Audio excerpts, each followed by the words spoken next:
So resource 1, I was given feedback from a critical friend, and here is what they said. EAL learners may not understand or have knowledge about the brands given as examples. The examples given are not there to be identified, but to look into the context of them, whether that's colour, text, composition, size. And if I was to resolve this problem, could I possibly create my own examples for them to analyse? The critical friend also recommended having a digital copy as well as a physical copy. Now, I did state in the post how learners can do digital or physical and gave examples of the benefits of both.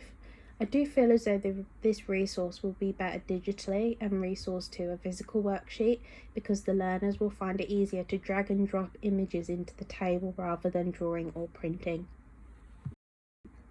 Could I use different paper backgrounds with those with dyslexia? Again, I already stated in the poster that I would print on lilac paper for those that do prefer to have coloured paper. I do currently do this at placement for a student that does have dyslexia, so this isn't out the ordinary for me. Is the font I'm using big enough and easy to read? Could I break up the sentence? The font I researched before I used it, and apparently the font is dyslexia friendly, but I do agree the font can be bigger. I do not agree with breaking up the sentence, however. I feel the sentence is short and to the point as it is, and I can't make the task easier due to potential marking criteria. Will it have instructions on the back, or would I verbally go through this resource as a class? I don't feel I would need to print extra instructions for this resource. The resource already has the task included at the bottom, and I would plan to go through this resource using the didactic approach at first to explain and then answer any questions before the class splits up in their groups or on their own. Would they do this resource as a group to overcome barriers such as EAL? I have already stated on the poster that it can be optional to work in groups, individual or with a work buddy. If I wasn't to give them the freedom of choosing, I would definitely put them in groups for this task and model ways that everyone can access the worksheet and work on it at the same time, but on a separate computer, like for example on online Word, online PowerPoint or Miro. Will there be an online copy that students with anxiety will be able to access later? Our placement uses Microsoft Teams, and it is our responsibility to have all the materials, resources and presentations available before the lesson and be kept on the Teams page for the learners to access at a later date. To make this fact more prominent, could I potentially write it somewhere on the resource? Will I have a list for students with anxiety so that they understand step by step what's required for this task? I feel as though this task doesn't really need a must, should or could. However, I could potentially make this resource a differentiation by task and possibly add numerous tasks depending on the ability level.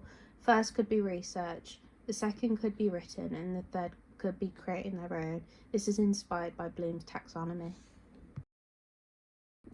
On the left side there is bunched text together. Will students with EAL understand what you mean by this? I do agree with this piece of feedback. I should have made it more explicit that they are key terms and they can use if describing about the specific target audience.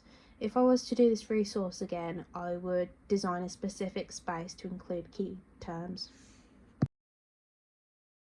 Would I give more space or less space so the worksheet doesn't seem so empty and being less intimidating to fill in?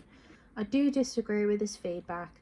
I did try to tackle this issue by modelling examples to prompt them and encourage them to do something similar to what I have modelled. I feel as though giving more than 2 examples would be basically doing the work for the learners, and I don't feel it's necessary to give more than 2 examples. I could potentially model this in class and make a worked example together before I could set them to do the task. Resource 2. I was given the feedback from a critical friend, and here's what they said. Must, should, could be in a bigger text. I do strongly agree with this feedback. If I could do this resource again, I would make the title smaller and the tasks in a bigger font. The layout could be split into 2 pages. Since it looks overwhelming for the students with anxiety, they may think it is a bigger task to what it actually is. could I have them already cut out also?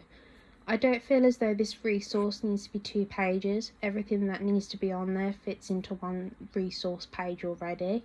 But if I was to have my time again with this resource, I would either have the stages and definitions cut out already and then put the definitions in a more remotely structured line instead of having them scattered across the page looking messy. If EAL learners get stuck, what support is put in place for the worksheet? Would I give them a glossary of terms or change the task to suit them more? That's part of the task.